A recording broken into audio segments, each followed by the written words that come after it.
আচ্ছা, আর্মস অ্যাক্টে দুজনকে ধরা হয়েছে, এই বিষয়টা নিয়ে আপনি কি বলবেন? হ্যাঁ, গতকালকে রাত আনুমানিক 9টার আশেপাশে আমাদের কাছে একটা খবর আসে যে দুজন লোক, একজন মেয়ে এবং একজন পুরুষ, আমাদের যে আগরতলা যে জনশতাব্দী এক্সপ্রেস আছে ওইটা দিয়ে আসছে এবং তাদের সঙ্গে আর্মস থাকতে পারে এরকম একটা খবর।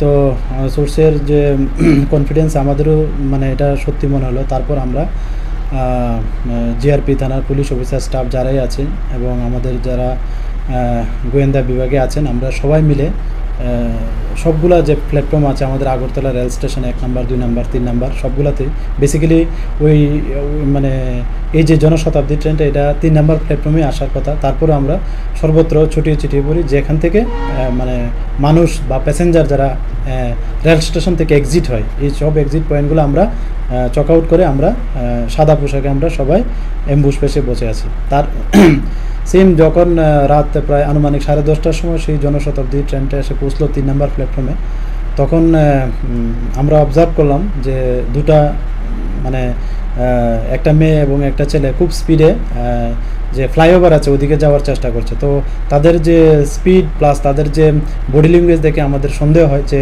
হয়তোবা তারাই হতে পারে। তারপর আমরা তাদেরকে ডিটেন করি অন দ্য স্পটে।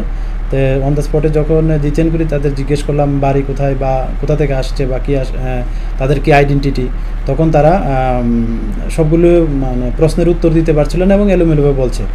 তারপর আমরা সন্দেহ হয়, তারপর আমাদের যে সঙ্গে লেডিস পুলিশও ছিল, তো ওনাকে দিয়ে এবং মেয়েটাকে এবং জেন্টস যে ছিল আমরা সার্চ করি এবং একটা 9mm পিস্তল পাই, সেই সঙ্গে এমটি ম্যাগজিন দুটো আমরা পাই।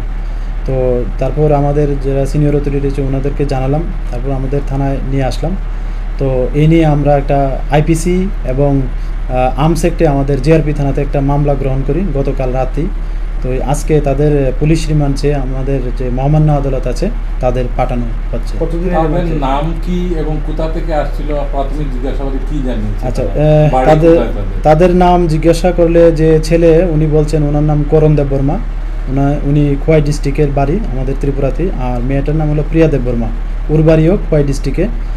আর তারা প্রিলিমিনারি যে বলছে যে তারা ধর্মনগর থেকে এসেছে।